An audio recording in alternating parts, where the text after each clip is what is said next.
Olá pessoal, tudo bem? Hoje nós vamos ter uma aula sobre estranheza e caminho óptimo. Esses conceitos podem ser um pouco estranhos, mas eles estão presentes hoje no nosso dia a dia, em tudo que a gente estuda, assim, da parte da química, da física, certo?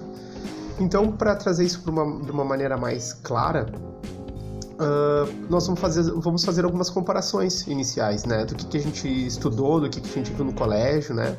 No ensino médio, para a gente poder ver como que as coisas como que elas progrediram, porque a gente vê de uma maneira às vezes mais simples assim, ou mais objetiva, mais determinada, como a gente conhece a tabela periódica e tudo, para a gente ver o quão avançado ou quão mais profundo, mais precisamente mais profundo as coisas estão, certo? A gente vai fazer isso bem organizadamente, para não ficar nada do tipo que vocês se atenham a algum cálculo, alguma coisa assim. Não, isso não é necessário, é uma questão de compreensão para vocês entenderem onde que está o lugar da gente no universo e até onde que a gente já conseguiu ir com a questão da ciência e separar muito bem a questão da observação do que é uma coisa de como a ciência mudou. A gente fez algumas aulas já.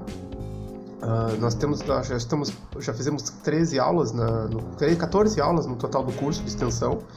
Então, essa aula extra, ela vai usar esses artifícios que a gente viu. E a questão de ver, no sentido de enxergar, é uma das coisas que importa muito agora para nós. Até onde a gente vinha estudando, nós tínhamos a concepção de que eram feitas experiências do passado lá, conforme a gente falou, Newton, Ohm, outros cientistas importantes, e agora a gente vai ver diferente, onde as teorias da ciência, elas prevalecem em relação à observação. Então a gente prevê para depois conseguir, para poder criar um mecanismo, uma ferramenta, uma máquina, digamos assim, que a gente possa fazer essas observações. Então vamos lá, né? Sem mais delongas. Primeira coisa, vamos partir do que a gente conhece. Nesse desenho, à direita, ali embaixo, vocês conseguem ver um pedaço da tabela periódica, certo? Tabela periódica, a gente aprende no colégio, a gente tem ideia, muitas vezes a gente quer decorar, tenta entender o que está cada um daqueles numerozinhos ali, certo?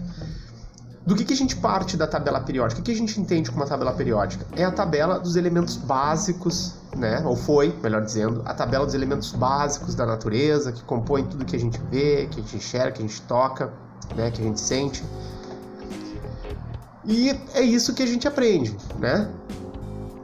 Só que já há alguns anos vem sendo reconstruído isso, vem sendo estudado, vem sendo comprovado experimentalmente.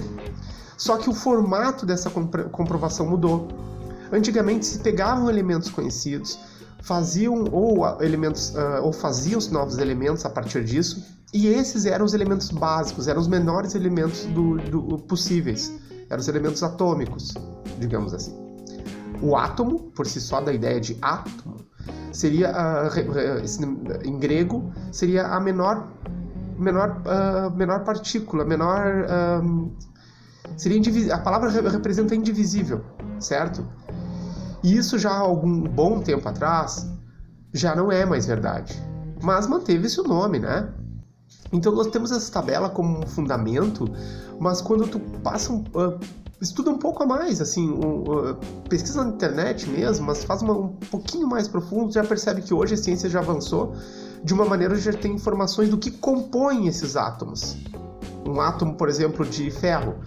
O átomo de ferro supostamente seria indivisível há muito tempo atrás. Hoje a gente já sabe que ele não só é divisível, como todos os átomos são compostos de outras coisas, certo? E dessas coisas que eles são compostos, a gente pode definir as que já foi localizada por esse novo modelo de tabela periódica, digamos assim. Que não é mais uma tabela periódica, né? Seria um que a gente chama de um modelo padrão, né? Seria as partículas elementares, elas que formam os átomos, certo? E diferente da tabela periódica, que nós costumamos conhecer, que ela tem os elementos propriamente, eles são independentes, as partículas elementares, elas formam os átomos e elas têm significância para essa formação. Como, por exemplo, vocês podem ver ali, em vermelhinho, bem acima da tabela, nós temos o fóton. O fóton, a gente sabe que ele é uma partícula que representa uma energia de luz que nos provém, que carrega na onda, né? Que gera a onda eletromagnética que a gente falou e tudo já nas aulas passadas. Eu não vou ficar citando aqui o número das aulas, porque senão vai complicar mais, eu vou acabar me perdendo também, tá? Mas então, baseado nisso, a gente já sabe de maneira, como eu falei, um bom tempo, que a tabela periódica não é mais a tabela básica da existência das partículas que regem o universo. Existe uma tabela mais completa, que é o modelo padrão. Esse modelo padrão é composto de partículas que tem a sua significância, que tem a sua utilidade nesse quadro, digamos assim, de composição do universo atômico, certo? Um exemplo que eu dei foi o fóton, um outro poderia ser o gluon, que são partículas da natureza, de forças da natureza, que tem a sua representação. O gluon é responsável por segurar, por conter, por ligar essas partículas. Então veja, já é diferente do que nós tínhamos anteriormente. Anteriormente nós tínhamos átomos que tinham sua representação em coisas materiais. Foi feito experimentalmente, era observável isso, certo? Microscopicamente falando, claro. Já agora não. Agora já foi tudo. Essas partículas não foram mais apenas observadas. Antes de observadas, elas foram previstas como uma necessidade de existência. Através, matematicamente falando, mas além disso, por uma necessidade também.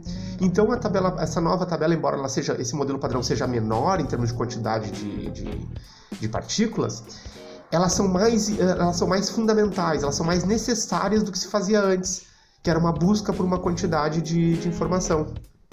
Só que, olha só, não fazendo um spoiler, mas começando de uma base. Vocês viram, antes nós tínhamos ali uma lista com 100 e poucos, 200 elementos, enfim.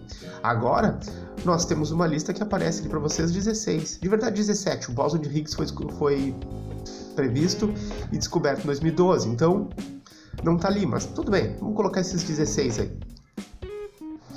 Mas veja só. Além desses dois, por exemplo, que eu falei, certo? E eu falei que essas partículas têm importância. Nós temos, por exemplo, a linha azul, os quarks. U e D, o up e o down. Não precisamos se preocupar em decorar isso, tá? Mas entendam o seguinte, esses quarks, por exemplo, vai existir algumas dessas representações, certo? Que eles vão, ali na tabela está mostrando como terceira, digamos assim, seria em vermelho, né, que são as forças da natureza, e também os bósons, no caso, que são os dois de baixo, principalmente, eles são considerados pesados, né? Veja só, esses mesmos quarks que são considerados pesados, eles decaem em outras partículas elementares. Veja só, agora tu não tem mais necessariamente que unir eles experimentalmente no laboratório, que nem tu fazia, por exemplo, para conseguir um novo átomo.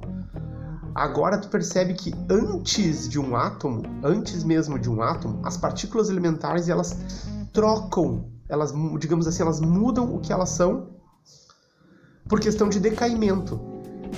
Que é uma coisa que acontecia, vocês devem ter visto, pelo menos em algum filme, em algum livro, falar sobre decaimento radiativo, né, do descoberto. Um dos exemplos foi o rádio, né? Então a questão dos decaimentos, agora eles deixaram de ser um estudo específico em outros átomos ou em outros pesos de átomos. É mais elementar que isso. Agora eles formam partículas novas, né? Então, por exemplo, o Charme, o Top, o Strange, que é o objeto do nosso estudo, e o Bottom, eles vão decair nesses átomos, por exemplo. Uma outra caracterização totalmente à parte, para vocês verem como é difícil, digamos assim, a nossa observação, por isso a parte teórica acaba vindo antes, os neutrinos. O neutrino do elétron, que está simbolizado ali por VE, o neutrino do mu, no caso, que está representado por V Mi, e o neutrino tal, que está representado por V tal, né? Esses neutrinos, a gente não observa eles de maneira, como eu já falei antes, nada disso a gente observa de maneira microscópica, visualizando efetivamente, mas foi tudo descoberto em formas de previsão. Os neutrinos, a maior parte deles, enviados diretamente pelo Sol em relação à Terra. E eles passam pela Terra como se a Terra não existisse aqui. Vejam só a complexidade que muda agora. As partículas passam como se não existisse a Terra. Então, se os neutrinos passam como se não existisse a Terra, como é que a gente pode fazer para identificar eles? Só para vocês terem uma ideia da dificuldade que é e a tecnologia que é empregada para poder fazer uma descoberta dessa, os neutrinos, para poder ser verificado de maneira direta, digamos assim, só os neutrinos, só esses textos que eu estou falando. Para não ter influência externa, é tão delicado, é tão sensível esses decaimentos para não ter influência externa, que existem, por exemplo, no Ártico, o equivalente a um prédio de água, do tamanho de um volume de água, certo? Como se fossem paredes de um prédio, digamos assim, para fazer com que lá dentro, mecanicamente falando, né, possa ser feita uma máquina a ponto de não receber influência externa. É absurdamente afastado, ficam em regiões onde a questão eletromagnética é a mais reduzida possível, certo? De interferência eletromagnética, no caso, né? E para isso ainda tem paredes absurdas de volume de água, que é uma característica específica para fazer esse tipo de coisa. A gente vai ver uns mais adiante na nossa aula. Mas então percebam como é profundo mesmo esse tipo para conseguir essas informações, né? Aí assim, o objetivo até agora dessa introdução, que acabou não sendo muito pequena, era só para vocês entenderem onde que está o que a gente vai estudar, que é a partícula estranha. Esse é o objetivo inicial do nosso estudo, certo? Mas só para a gente ter também um insight, digamos assim, de como nós chegamos a essas partículas, vamos tentar entender uma coisa. Nós falamos sobre decair, que algumas partículas decaem em outras, certo? Então, só para vocês lembrarem de algumas coisas que a gente já estudou também. Para esse tipo de relação, a gente pode ter visto várias coisas que a gente já viu e usa no dia a dia, tem a ver com essa investigação das partículas, né? Por exemplo, a gente conhece um átomo, sabe que ele é composto de prótons e nêutrons no seu núcleo, certo? E também sabemos que tem elétrons girando nas suas órbitas em volta dele, certo? Nós temos até a ideia do desenho, conforme aponta ali, tá? Mas o que a gente tem que entender? Quando um elétron, por exemplo, decai, ou uma outra partícula que nós podemos trabalhar, não importa tanto a partícula em si, mas entendam isso, esse decaimento, essa ideia de se transformar em outra coisa, lembrem, ou entendam, a gente é obrigado a falar em energia, certo? Porque muitas vezes esse decaimento, ele vai liberar, como nós já vimos do fóton, né? Essa quebra de partículas, digamos assim, esse decaimento vai liberar, por exemplo, um fóton, certo? Uma outra partícula, ou seja, é um decaimento. Às vezes, a maneira com que a gente faz para observar as partículas, na maior parte delas inclusive, é perceber que existe uma falta de alguma coisa ali, certo? Que foi esse o grande mérito do Einstein, certo? No artigo dele de 1905, quando ele percebeu, no caso, que alguns decaimentos estava faltando alguma coisa. Por exemplo, no desenho ele tem uma ilustração exagerada, mas também não estou trazendo valores, onde tu tem uma partícula, certo? Que elas se acumulam ali, por exemplo, e elas decaem. Nesse decaimento faltava alguma coisa. No volume da massa dessas partículas identificadas, quando, através de experimentos, nós vamos ver mais adiante, que é a câmara de bolhas, por exemplo, um deles, né? Faltava alguma coisa. E esse faltar alguma coisa é que levou à equação tão famosa, né? Que é E igual a energia, no caso, igual a massa vezes a velocidade da luz ao quadrado. Por quê? Quando uma partícula dessas decaía, gerava partícula ou partículas e ainda faltava alguma coisa que seria essa massa, ou momento, como vocês quiserem dizer, era justamente essa energia. Então vejam, o decaimento de partículas, ele vai estar vinculado a outras formas de conservações de massa, de energia que a gente conhece, certo? Então fiquem com isso em mente também, tá bom? Para a gente poder reduzir a esse raciocínio que a gente está fazendo. O decaimento sempre vai envolver partículas e outras formas também que a gente vai apontar quando isso acontecer. Como Einstein disse, né? Ele acha, se pergunta por que E igual a mc ao quadrado, ele disse, porque eu disse que sim. Então pensem assim, para a gente entender, senão tornaria uma aula de horas e horas, certo? que existe um decaimento, a gente tem que ter tudo como forma de conservação. A gente só tem que encontrar o que são essas coisas conservadas, tá bom? Agora a gente vai entender o seguinte, tá? Vocês já perceberam que da nossa tabela, o nosso objetivo de pesquisa é a partícula S, certo? Bom, que foi o que nós queríamos entender como é que ela apareceu, tá? Como é que foi descoberta, enfim. Aqui nessa tabelinha que colocamos aqui, tem alguns exemplos, tem 3 exemplos ali, certo? De decaimentos, certo? De muons e prótons e tal, tudo bem, que caem em cáons e outras partículas, só para ter uma ideia, tá bom? O que aconteceu? Como é que se descobriu essa partícula estranha, certo? O que aconteceu para ser descoberta? Eu falei para vocês que os raios cósmicos, ou seja, o Sol, emitia os neutrinos, tudo, né?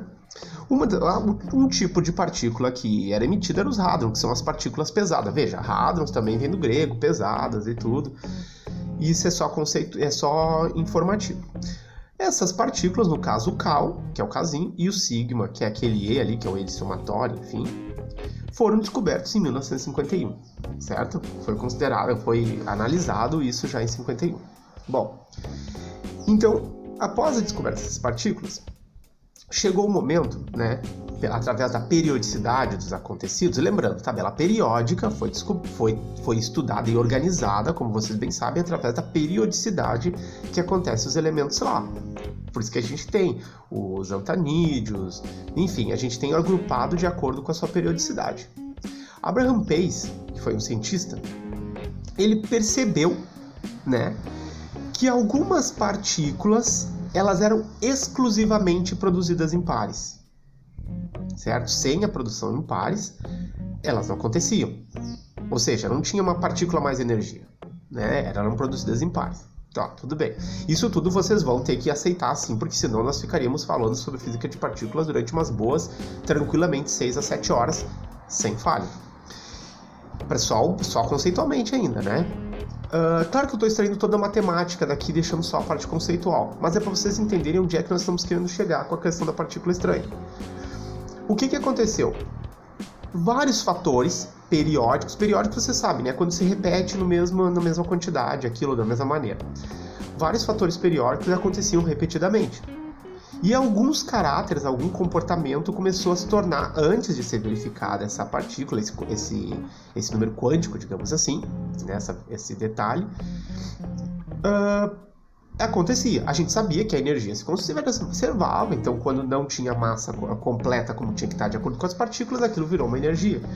Quando tinha mais massa, aquilo absorveu uma energia também junto com o decaimento da partícula. Enfim, o Abraham Pace percebeu essa questão, que ela sempre é produzida em pares. Só que também notou-se que alguns pares de partícula eram produzidos num tempo de 10 a menos 23 segundos.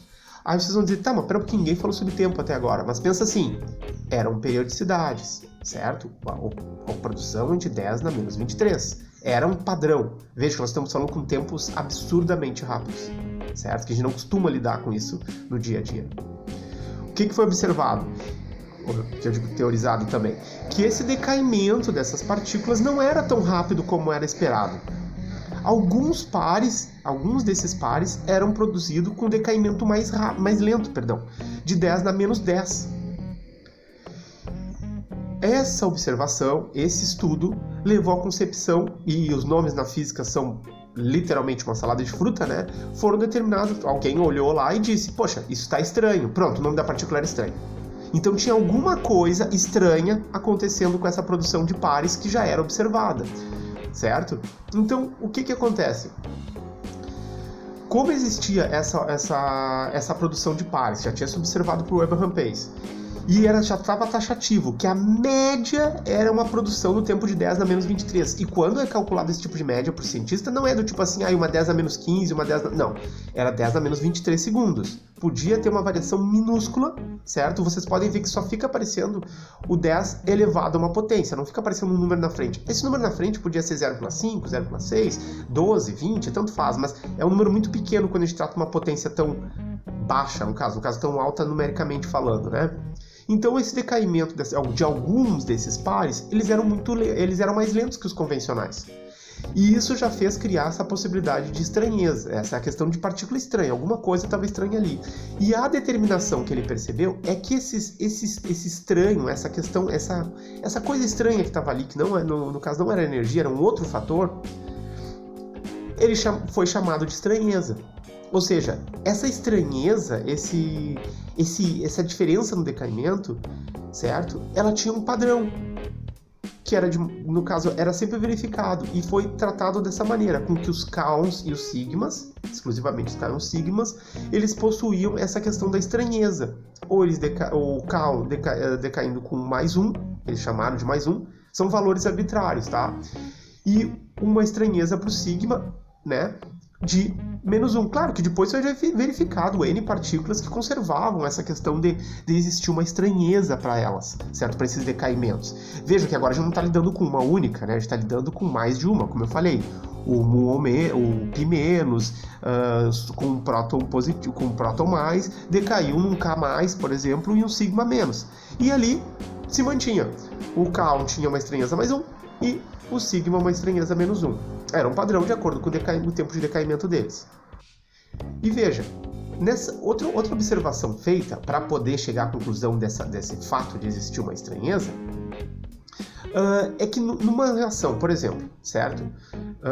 De um feixe de alta energia de píons com prótons, que nós vimos ali, píons mais com prótons mais, por exemplo, decaía num Cal mais e numa partícula sigma mais.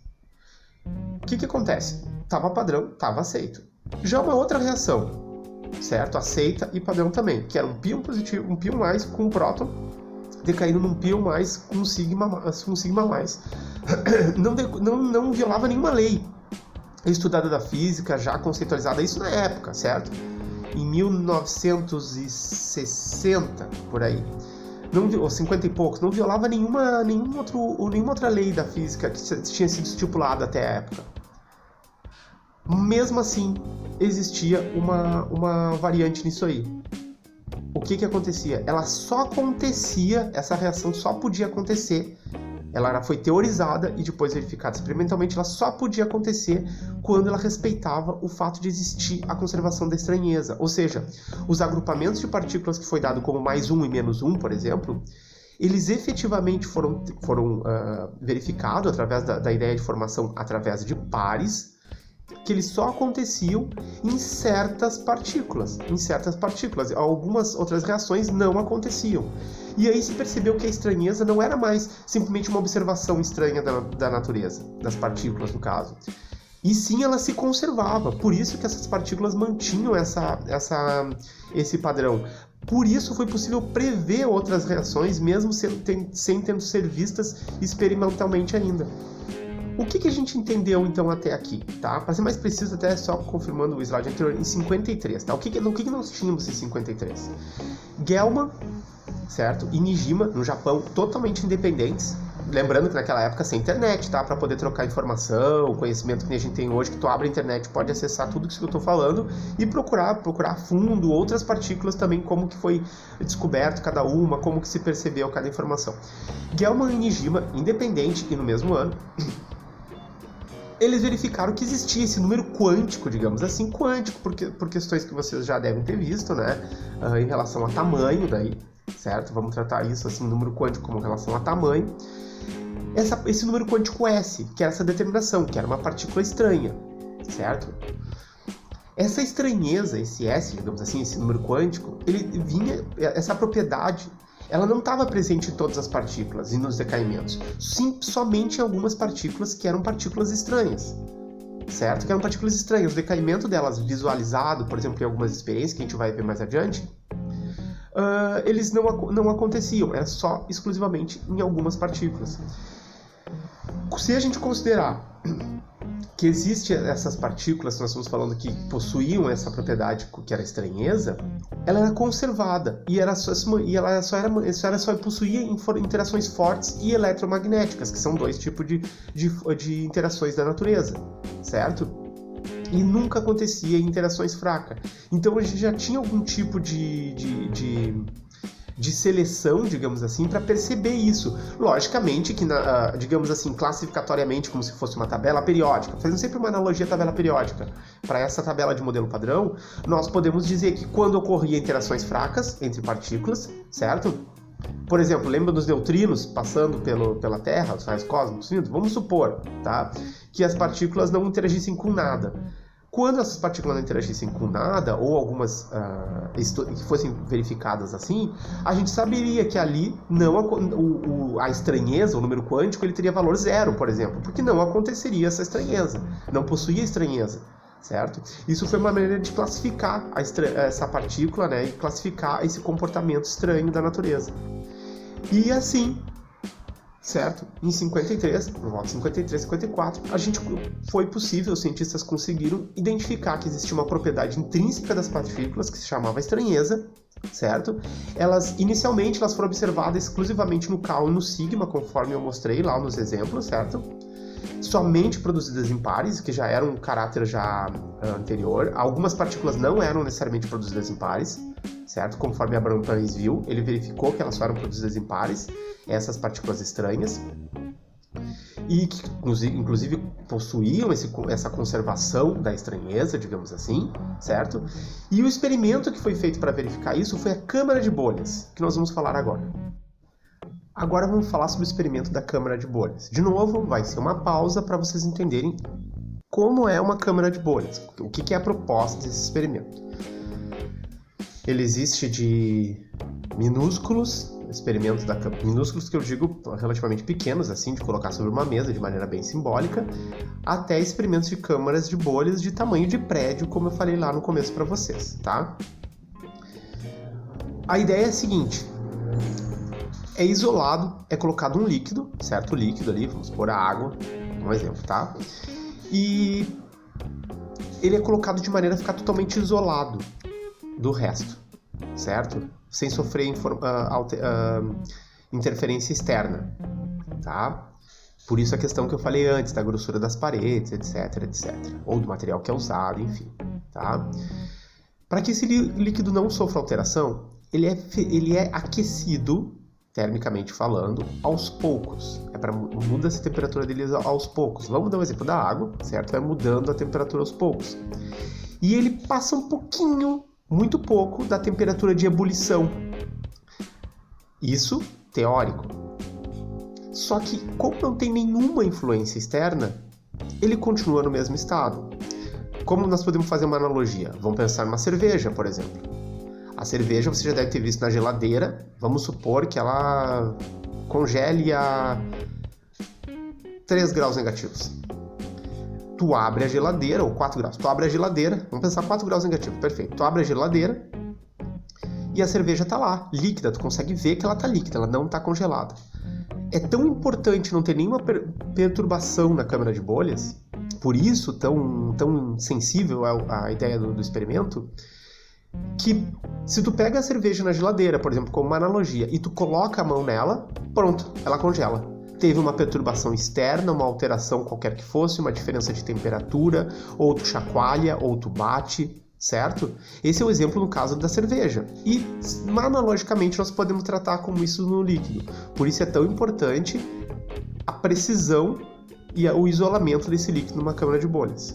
Agora pensem assim, tá ali no seu experimento, certo? Vocês já podem ver pelo desenho que a ideia é passar uma partícula através desse líquido, dessa câmara, certo? O que nós tínhamos falado lá no começo da aula? Que os neutrinos passam pela Terra sem interferir com nada. Já estamos dizendo neutrinos, né? Partículas neutras e tudo. Então não vai ser o efetivo. O objetivo de deixar ela metaestável, digamos assim, não estar mais numa idealização estável, mas naquele momento exclusivo ela está estável, é para que sejam identificadas essas partículas. Então, nós precisamos de alguma alteração ali. Por isso, a partícula que passar, ela tem que ter alguma carga, ela tem que estar carregada de alguma maneira. Uma partícula neutra vai passar direto, ela não é capaz a câmara de bolhas não é para isso, certo? O objetivo dela, a investigação dela, é para perceber essa partícula que está carregada.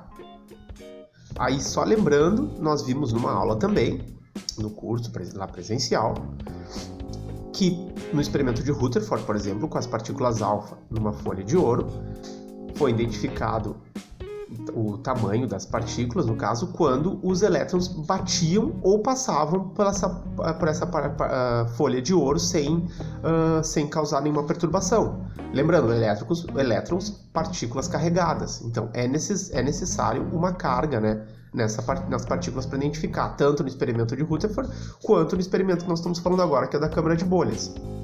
Certo? Analogicamente falando, para vocês poderem ir comparando, quando se monta um experimento, o objetivo é justamente isso. Tu vai eliminando as coisas que tu não quer e tu pensa como tu monta esse experimento para conseguir obter a informação exatamente do que tu quer. Certo? Esse é o objetivo do experimento. Claro que isso de uma maneira com que tu faça muitos testes depois para para ter uma margem de assertividade, certo?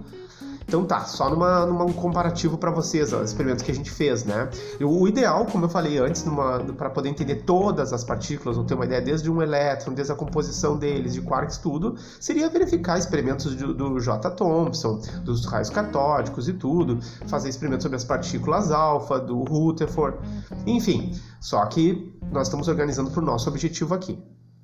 E aí, qual é o funcionamento da câmara de bolhas? O que ela vai fazer efetivamente agora que a gente já entendeu a proposta experimental dela? A partícula com carga atravessa. O líquido está metaestável. Existe um pistão, certo? Que, por exemplo, sobe. Quando a partícula nesse líquido metaestável com carga passar, ela vai gerar uma perturbação. Certo? Quando ela gerar essa perturbação atômica ali em volta, porque ela é uma partícula carregada, vai gerar essa perturbação nos átomos, o pistão ele sobe. Quando ele sobe, ele aumenta o tamanho dessa bolha, dessa interação que houve com a partícula. Certo? Tudo a nível microscópico, digamos assim, para vocês terem uma ideia. Quando sobe esse pistão, ele aumenta o tamanho dessa bolha. Certo? É bolha mesmo, certo? Por isso é o nome câmara de bolhas. É a maneira de identificar essa interação. A câmera tira a foto. É essa a ideia, grosseiramente falando, assim, mais simples possível, de um funcionamento de uma câmara de bolhas. E aí, finalizando só a parte da estrutura do experimento da câmara de bolhas, o que estava faltando a gente informar para vocês entenderem seria a questão do campo magnético, magnetic field, conforme está na figura. Veja, a partícula entra perpendicular à câmara, por exemplo, em relação ao líquido, existe um campo magnético perpendicular à interação da partícula, como nós já vimos, não apenas aqui, mas em outros experimentos, né? O campo, uma analogia também, vocês viram na balança de corrente que tu tinha a corrente numa direção, por exemplo, e o campo magnético em outra, como nós falamos também outras vezes da questão da onda eletromagnética. Um campo elétrico numa direção, o campo magnético na outra. A ideia, analogicamente falando, seria essa aqui. Analogicamente falando, certo? Analogamente, perdão. Foi vários analogicamente errado aí. Analogamente falando, seria essa. A partícula entra perpendicular a esse campo, que ela vai sofrer alguma curva. E através dessa curva, a gente pode identificar a partícula. E para não ficar no ar essa ideia que eu falei que é modelos pequenos e grandes de câmara de bolha, a gente pode ver bem aqui à direita embaixo, que bem pequeno, em cima de uma mesa, né, uma câmara de bolhas antiguíssima, certo? Um dos primeiros modelos como ele foi feito, certo? Isso aqui nós estamos falando do início do século XX, certo? Para a descoberta de partículas e tal. Um pouco adiante aqui já tem lá no Fermilab, que é uma câmera maior, dá pra ver, né? Tamanho de não tem como fazer uma referência aqui, mas ela é bem maior, né? Ela já é externa. Essa aqui tá na direita superior. E já virou histórica, museu também. Bem antiga mesmo, com certeza mais de 70 anos. E aqui, uma razoavelmente moderna, tá? É um exemplo de uma moderna porque deu para fotografar externamente, que tem todo o laboratório em volta, e lá no meio, aquele cilindro inteiro, é a câmara de bolha. Se vocês procurarem por fotos, vocês não vão ter muito sucesso, porque ela não é um objeto fotografado hoje em dia, não é mais possível que nem antes de fotografar como um experimento. Agora, se vocês procurarem por vídeo, é capaz de você encontrar vídeo para os corredores de alguns laboratórios, né? Ou pelo menos, até inclusive, agora de maneira muito mais fácil, pessoas andando internamente dela e mostrando os sensores dentro, tá bom? Pegando como um exemplo essa associação de partículas estranhas, que é o nosso objetivo, tá? Agora voltando para a nossa sequência. Esse é um exemplo de uma fotografia, tá? Onde foi apontado os 3 pontos ABC e foi retirado a parte escura e deixado só o caminho das partículas. Bom, beleza. Lá na parte escura, nós temos que, numa câmara de bolhas, tem mais do que necessariamente apenas uma associação de partículas, certo? Uma aniquilação ou uma produção de partículas, e ainda temos também os espalhamentos, que a gente chegou a ver, chegou a falar sobre isso. Um exemplo disso foi o experimento de Rutherford novamente. Lembra, lá nós tínhamos o vácuo, aqui nós temos um líquido para poder mostrar esse caminho percorrido para as partículas. Além disso, a gente está eliminando todos os outros movimentos de partículas que não nos interessaram nesse desenho preto, certo? E ficando exclusivamente com o decaimento de partículas, que é onde a gente está procurando essas partículas estranhas. Por isso, conforme está ali, vocês vão ver que certos riscos correspondem às partículas que eram para ser encontradas, as partículas comuns, que já haviam sendo encontradas. E digamos, após o experimento, o aproveitamento está sendo a nova busca por partículas diferentes, que é o que a gente está procurando, essas partículas que não eram comuns, que eram as estranhas. Uma outra concepção que é importante que vocês entendam é que quando a gente fala nos decaimentos, ou até mesmo envolvendo outras informações, tipo aniquilação de pares e tudo, mas principalmente quando a gente fala nesses decaimentos, não são que as partículas estão ali dentro e elas se separam, certo? Que nem a gente já tem a concepção de um átomo. Quando a gente fala de partículas elementares, e a construção de algumas, que vocês podem considerar o quark up, o quark down, que a gente viu lá no começo da aula, existe uma produção dessas partículas. Essa produção, por exemplo, pode ser um decaimento de uma partícula charme, certo? No bóson, que seria a ligação entre elas, e uma down, e esse bóson, através de um tempo, um milésimo, né, tipo 10 na menos alguma coisa, 10 na menos 23, por exemplo, decairia também num quark up e um quark down, ou seja, decairia em partículas totalmente diferentes, com o que é transferido de verdade ali não é efetivamente uma matéria transformada em duas matérias ou duas matérias transformadas em uma matéria. Entendam isso. Nós estamos falando de transferência de propriedades quânticas, como massa, o número quântico em si, a estranheza. Então vejam, agora não apenas nós temos confecções por partículas elementares, como o formato, a maneira com que elas se formam, certo? Como nós estamos vendo nessa ilustração aqui, não é como a gente pode imaginar um jogo de sinuca, onde uma bolinha bate na outra e aí transfere a quantidade, quer dizer, relativamente sim, transfere a quantidade de momento, mas ela não quebra uma bolinha e divide em dois, não é nessa situação, tá? É só para vocês terem isso em mente, porque às vezes a gente fala sobre a produção de pares e acha que uma partícula se dividiu em duas. Não, ela transfere esses fatores quânticos, essas propriedades quânticas, né, para outras partículas. E quando eu digo transfere, não é necessariamente que seja sempre da mesma maneira, mas pode ser nesse formato também, tá? É só para vocês tirarem a ideia de matéria e de, por exemplo, a massa e a energia como se fossem coisas agora, elas são separadas, mas como se fossem coisas totalmente não unificáveis, né? E aí toda energia que for liberada vai se transformar em fóton. Não é assim que funciona, tá? É diferente. Aqui nós temos transferência dos valores quânticos. Aí nós temos lá, voltando ao nosso modelo padrão, por exemplo, os férmions, eles representariam a matéria, grosseiramente falando, o elétron, neutrinos, representariam um tipo de matéria.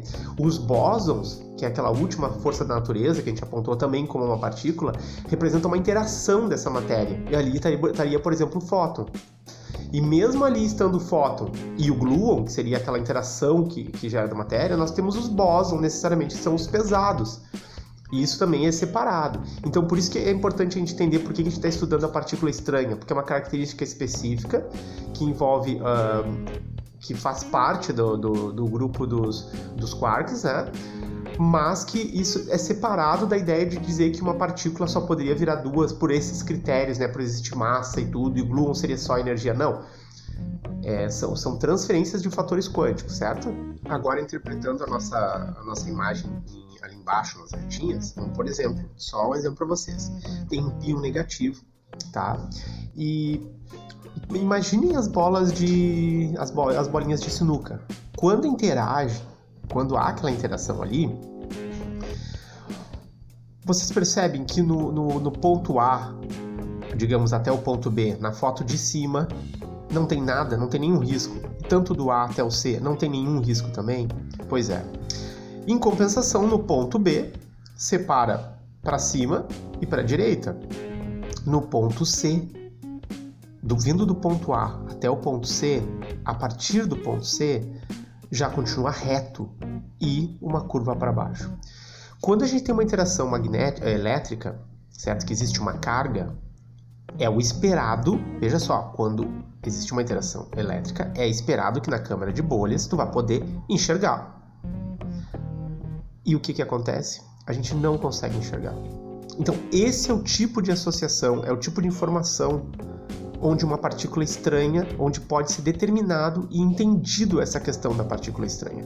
Esses pontos tracejados aqui tem o Kaon e o sigma, que são justamente as partículas que se espera, né, numa interação estranha. Então é mais ou menos, grosseiramente falando, assim que a gente consegue perceber as interações. A gente procura aquele tipo de interação.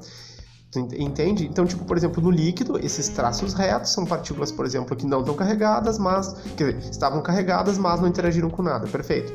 Aí tu tem, por exemplo, uma interação onde simplesmente some.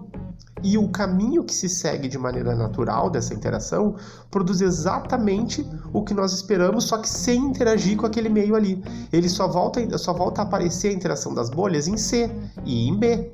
Ali elas aparecem, aí nós podemos definir com as interações, porque, claro, esse aqui é uma amostra, é um momento específico onde está o Kaon positivo e o sigma. Mas imagina, na fotografia ali, a partir do B, segue para cima e existem outras interações, que geram outras interações. Essas interações identificam as partículas que estão anteriormente, posteriormente, e assim vai se fazendo. Mas nesse pedaço entre A, B e C, falta aquilo ali. A falta disso, a verificação e a contínua experimentação disso demonstrou que essas partículas que possuem carga e não aparecem em interação na câmara de bolhas seriam as partículas estranhas. Essa é a definição, grosseiramente falando, de uma fotografia da câmara de bolhas para nossa interação. E do mesmo jeito que foi feito isso, outras interações demonstram partículas que haviam sido encontradas anteriormente, como, por exemplo, a questão dos fótons em relação ao experimento de Rutherford. Que eles não poderiam, eles deveriam todos, né, se eles fossem ausentes de área e de massa, baterem no fundo do experimento. Não, alguns voltavam. Significa que existia uma massa capaz específica de fazer com que voltassem aqueles elétrons. Então, pessoal, o que acontece? Nesse momento a gente chegou a um ponto assim na física que iniciou-se, foi um processo de muitos anos, né? De procura experimental por partículas lá pela casa dos... Vamos pegar assim, ó, com a definição melhor de partículas em 32 até mais ou menos 47, assim. Se fazia tudo de maneira experimental. E de 20 a 35 tinha se introduzido a parte teórica para essa pesquisa, certo? De partículas. Então, quando chegou na década de 50 ali, a quantidade de partículas já estava muito grande. Então, fazendo um intermédio disso com o nosso estudo aqui, que é a estranheza, a partícula estranha, pensem o seguinte: a gente já tinha definido, no caso, desde o começo, que a questão da conservação da estranheza só era obedecida nas reações que envolviam interações fortes. Então, de todas essas pesquisas em partículas, para nós a estranheza se remetia exclusivamente às partículas com interações fortes. Nós sabíamos que essa partícula estranha ela tinha um decaimento diferente de outras partículas, certo? Com estranheza zero, assim, por exemplo, que não tinham essa propriedade, que era com interação fraca. Então, essas regularidades que conseguiu se perceber pela interação entre as partículas, nós estamos vendo uma das últimas, das mais modernas, digamos assim, começou a delimitar essa periodicidade do que podia ou não podia acontecer na física. Só que com o aumento disso, a quantidade de partículas que apareceu começou a se tornar astronômica, era um valor absurdo, assim.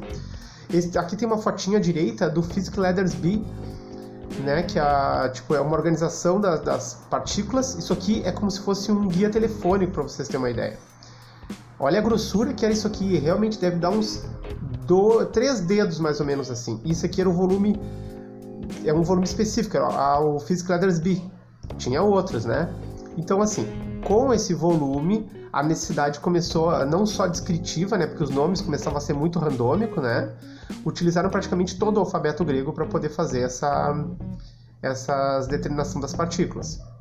E o que era o impedimento para que aparecessem mais e mais partículas? A nossa tecnologia.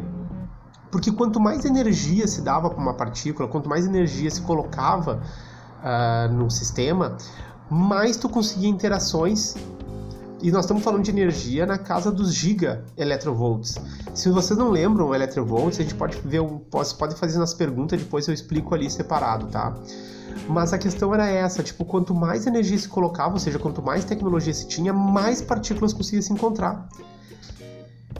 A gente conseguia categorizar elas daquele formato ali que nem tá o modelo padrão, mas aquilo é uma absurda simplificação. Por isso que, na real, o que aconteceu entre a tabela periódica e a tabela de partículas elementares do modelo padrão foi um crescimento muito grande. Embora pareça simplesinha, colocar aquelas 17 partículas ali, não, a quantidade era absurda. Só que elas tinham semelhanças muito pequenas, eram semelhanças muito pequenas, exato, entre elas. Então tu tinha um K1+, um K1- e um K1 neutro. Um exemplo, por exemplo, para vocês terem uma ideia. Aí começou a aparecer outro tipo de partículas também. Com esse excesso, foi necessária essa organização. E quanto mais energia conseguia se colocar, né, automaticamente maior tinha que ser o experimento, maior fisicamente mesmo. É o caso do CERN, né, do acelerador de partículas, que é uma quantidade de energia gigante que pode ser colocada. E mais tu conseguia simular, digamos assim, uma volta ao início dos tempos. Quando eu digo início dos tempos, não é da Terra não, viu? Início dos tempos, início do universo. Por isso que a quantidade de energia, quanto mais a gente consegue colocar ali, mais a gente simula o passado dessas partículas. Aqui, por exemplo, vocês podem ver que tem a lista de uma breve, minúscula lista de partículas, talvez as primeiras encontradas ou as que a gente vai verificar aqui, né? Aparecem os números quânticos na referência de cada um, o ano de descoberta, certo? E ali tem a estranheza, por exemplo, também tem a carga, que ela está definida como +1, -1, certo? Então, e a quantidade de energia que foi necessária para poder descobrir ela, ou que ela consome, digamos assim, grosseiramente falando, né? Então dá para ter uma ideia da profundidade que pode chegar assim. Imagina, por exemplo, tivemos até algumas que nem uma categoria de mais ou menos tiveram, porque elas não se formaram dessa maneira, como o ETA, por exemplo, né? Então, em 61 foi feita uma proposta de organização para essas partículas, que em forma de guia telefônico não tinha mais, né? Tinha que aglutinar isso, manter, poderia ser mantido, né? Mas tu teria que ter isso de uma forma organizada e não mais listada uma por uma como se fosse um endereço quase, sendo que existia uma periodicidade, mas não estava organizado, né? E aí começou a estudar como se faria essa organização, certo? Aqui nós já tínhamos a definição da partícula estranha, já tínhamos a conservação da estranheza. Veja, a partícula estranha é uma coisa, né? Que está presente em conservação de estranheza, que é uma propriedade também, certo? Partícula estranha e uma propriedade que seria a conservação da estranheza. São coisas diferentes. Então, pensando na partícula estranha e as outras partículas, inclusive o elétron, etc., o que aconteceu? Analogamente, nós podemos dizer que a tabela periódica ela tem um número atômico, certo? Um peso atômico, tá? O que foi feito para sair? Foi separado as características que se tinha, que era o spin, né? Novamente, se vocês não souberem o que é, a gente pode fazer separado, pode ver numa aula específica isso. A característica estranheza, certo? E a carga da partícula, certo? Lembrando que carga, só fazendo um parênteses aí, ela é uma definição dada como +1, +2, -1, mas são números randômicos, é uma característica que é apresentada em forma de unidade. Não é uma medida específica, elas se encaixam dentro de um padrão. Por exemplo, uma partícula, vamos lá, muon negativo. Vamos supor que tem uma carga +1. Eu não me lembro quanto é, mas vamos supor que seja uma carga +1, por exemplo. Poderia ter outra que tivesse uma carga +1, porque elas têm uma característica semelhante, certo? Não é porque a medida experimentalmente ele foi +1. É porque as semelhanças entre elas denotavam uma questão positiva, por exemplo, e o valor porque elas denotavam, por exemplo, a mesma curva numa câmara de bolhas. É um exemplo, certo? Só para você entender que não é um valor absoluto, foi uma determinação. E, em cima disso, foi aplicada uma teoria de grupos, que é uma simetria, né? Eu não vou entrar nesse mérito específico, porque isso aí foi uma simetria utilizada a SU3, né, de baryons, né?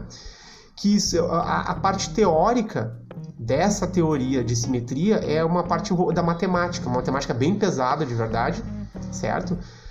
Mas que nós vamos ver ela grosseiramente mais à frente, assim, de maneira bem conceitual.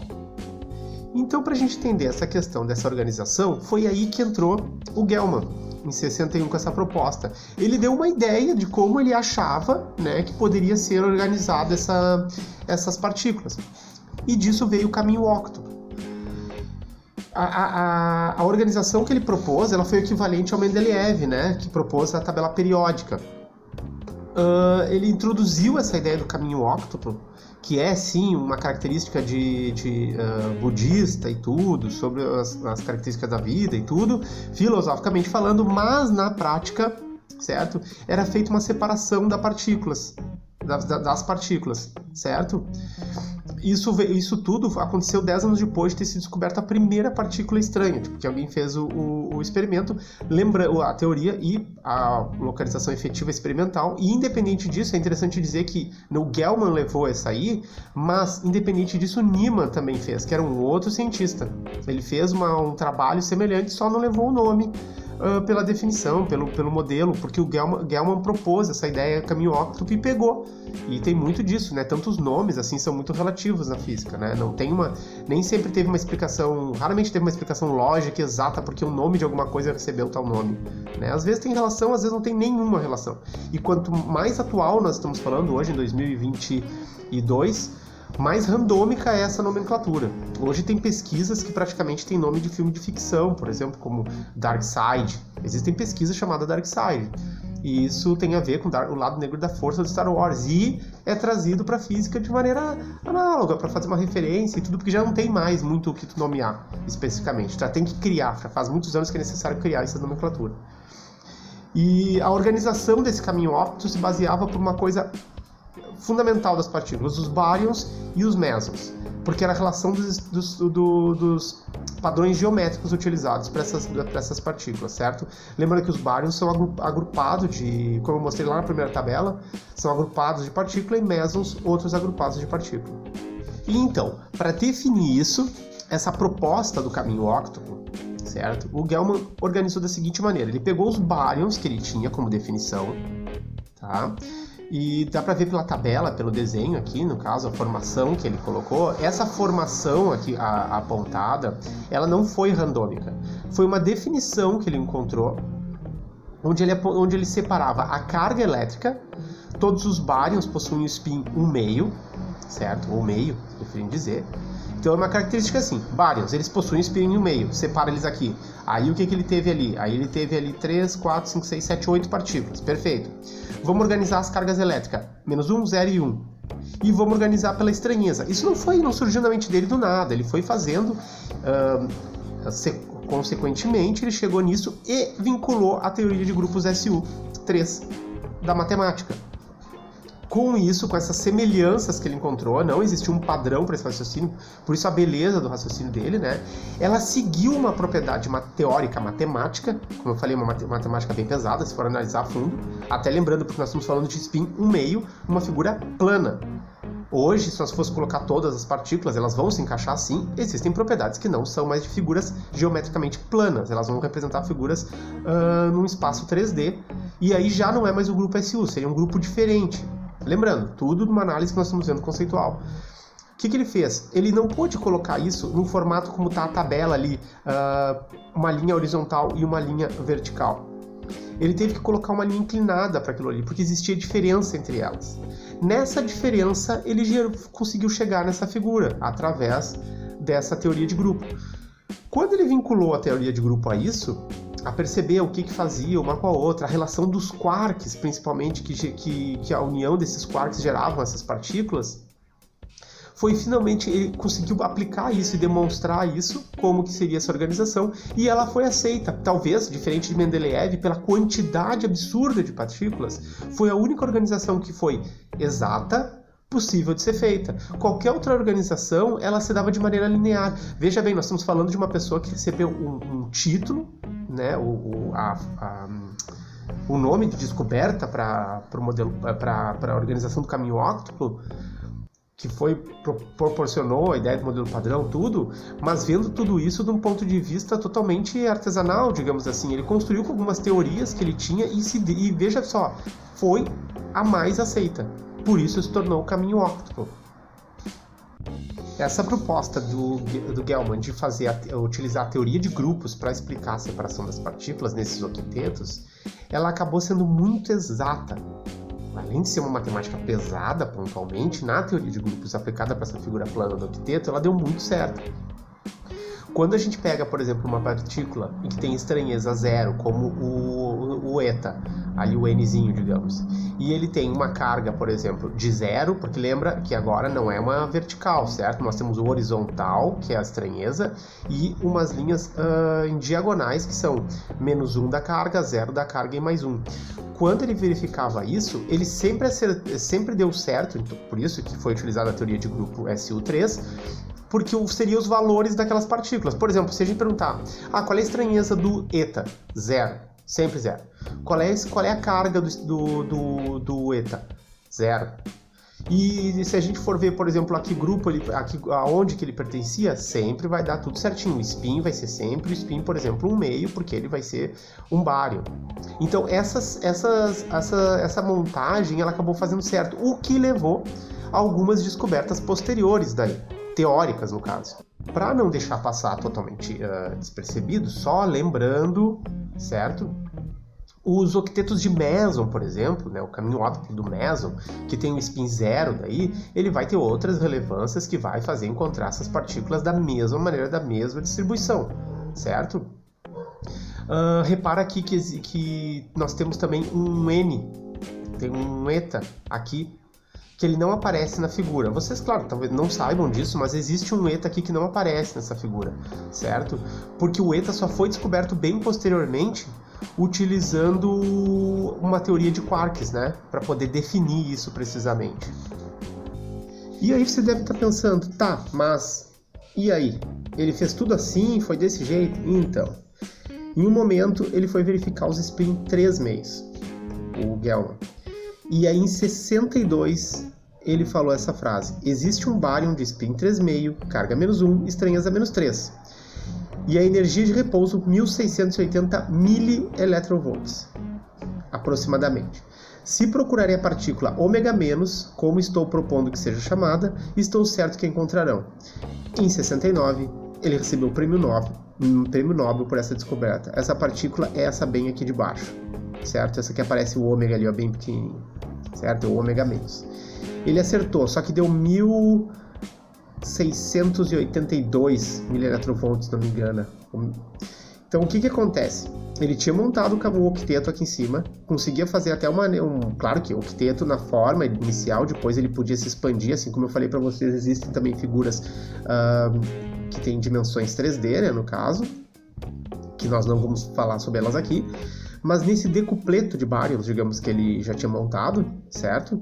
Que possuía, na época, 9 partículas, ele identificou que existiria uma partícula ali sim, porque essa partícula, de acordo com os estudos dele, com a teoria matemática de grupos, informaria um referencial para a física de simetria, que é outra área da física também muito importante, que a gente não vai ver aqui, obviamente, né? Então, veja só, é mais um exemplo de como a modernidade que eu me refiro em 1962, tá? Que já é física moderna, falava sobre uma previsão da teoria para a futura experimentação. E aí ele ganhando o prêmio Nobel se concretizou isso de maneira mais do que clara, como efetivamente deu certo a teoria de grupos aplicada à simetria da física e a explicação de várias partículas que se acharam, inclusive, depois disso também. E aí, só para finalizar nossa aula, assim, houve mais necessidades ainda. Existia uma necessidade de refinar essa classificação octal proposta, né, lá em 60. E, como eu falei para vocês, a teoria de grupos da geometria plana, SU3, que é o nome que se dá para ela, tá? Na matemática, ela foi necessária expandir para figuras geométricas em 3D, por exemplo. E aí nós tínhamos que fazer cruzas de grupos de teorias da teoria de grupo SU3 com SU3, que realmente daí fica absurdamente mais complexo. E a quantidade como é que se diz, partículas que apareceriam eram chamadas de multipletos pelo excesso. Só que o que aconteceu? nós estamos falando de partículas fundamentais, elementares da física, né? Que já é bastante nome que nós já temos hoje, né? E eu falei para você que se virou um guia telefônico. E imaginem só, depois de 60, com a organização dele, em 64 se iniciou estudos, grosseiramente falando, se fez descobertas mais precisas que levaram à concepção dos quarks e coisas do gênero, que a gente já antecipou aqui falando neles, mas eles foram conceituados, os quarks, depois disso. Se a gente for pegar aquele modelo padrão lá, ele não saiu standard, como eu coloquei lá no início da aula, tá? Todas aquelas partículas lá, os quarks up, quark down, não. Existiam razões e semelhanças para descobrir pontualmente, parte a parte daquelas partículas. Isso foi descoberto de maneira homogênea, digamos assim, pelo mundo, não de uma vez só, uma única pessoa. Perfeito, meus queridos? Aqui no fim deixo a referência para vocês de alguns livros bem importantes para poder ver, para poder ter ideia desse conteúdo que eu trouxe hoje aqui. E vocês sabem que eu estou sempre disponível a tirar alguma dúvida, ou se quiserem trazer outras ideias, é só colocar nos comentários ou mandar uma mensagem direto, tá bom? Obrigado, bom final de curso para todo mundo.